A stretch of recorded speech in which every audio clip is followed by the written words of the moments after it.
Hello, my dear students. How are you all? I hope from you are very well, happy and safe at your home. So don't worry about your study because I am here to cooperate you always and guide you always. I am your English teacher, Mansi ma'am. So let's start. This is a new chapter, chapter number 10, class 4, Simi Chachi's Carpets, written by Vaishali Shroff. Vaishali Shroff ठीक है Simi चाचीज carpet Simi की चाची के carpet okay now start reading Simi चाची was known for making the best lotus root saag haak and rajma in Srinagar.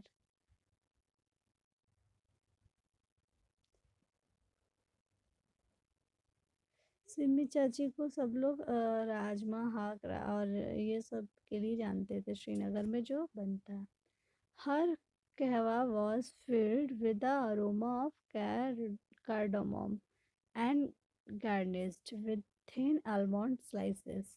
She was popular all over Kashmir. वो बहुत ही popular थी cardamom की अरोमा की वजह से वो जो कि उसको कहवा को फिल्ड करती थी कार्डोमम से हैं और आलमंड स्लाइड से उसकी गार्निश करती थी तो इन सब चीज़ों के लिए शिमी की चाची बहुत ही पॉपुलर रही हैं कश्मीर में थी नॉट जस्ट फॉर हर साग और कहवा she was most well known ना कि वो सिर्फ साग और कहवा के लिए बल्कि अ, उनको सभी लोग नोन फॉर हर हैंड वो कारपेट जो खुद से बनाती थी हाथ से वो कारपेट्स के लिए भी वो बहुत मशहूर थी सब लोग उनको जानते थे she वोव the most beautiful carpets one hand ever seen. She would she would she would be lost in thought as she did her weaving.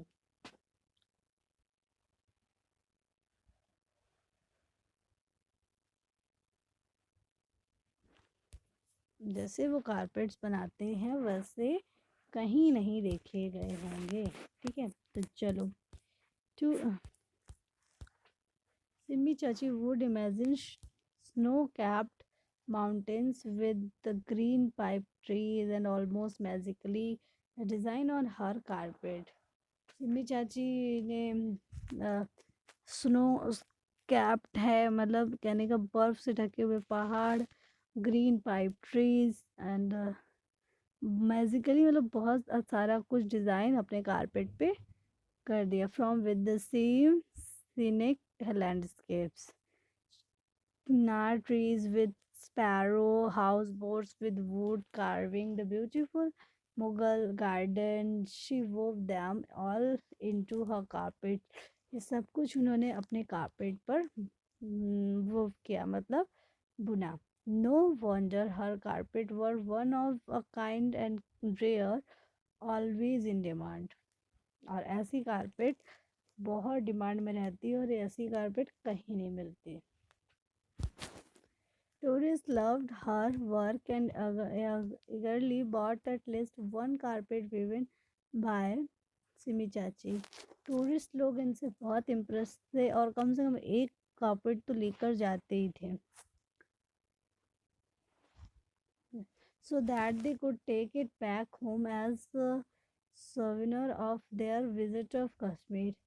और वो अपने ये सिमी चाची की कारपेट को लेकर घर जाते तो सिर्फ एक निशानी के तौर पर कि कश्मीर की ये निशानी है. One day her neighbor Mazid said to her, Chachi, no one weaves carpets as well as you do. Then why do you charge your customers so little? Look at Arif. His carpets are machine made, not hand woven like yours. Yet he charges more than twice the price that you charge and makes more profit than you. One day, एक दिन वो जो पड़ोसी है वो आता है और कहता है, चाची, no one weaves carpets as well as you do. कोई आपकी तरह कारपेट्स नहीं बुन सकता जैसे आप बुनते हो। Then why do you charge your customer so little, तो क्यों इतना कम आप इसका चार्ज लेते हो, पैसे इतने कम क्यों लेते हो? Look at Arif. आरिफ की तरफ देखा, his carpets are machine made. Arif को देखो, वो मशीन से बनाता है, not hand woven like yours. आपकी तरह नहीं बनाता है हाथों से। Yet he charge more than twice the price that you charge. और आपके कारपेट से वो दुगना पैसा लेता है अपने कारपेट का, and makes more profit than you, और वो उससे बहुत प्रॉफिट कमाता है, आपसे भी ज़्यादा। ठीक है, तो अभी फ़िलहाल इतना ही, अब बाकी के हम लोग कल पढ़ेंगे। Goodbye, take care all of you.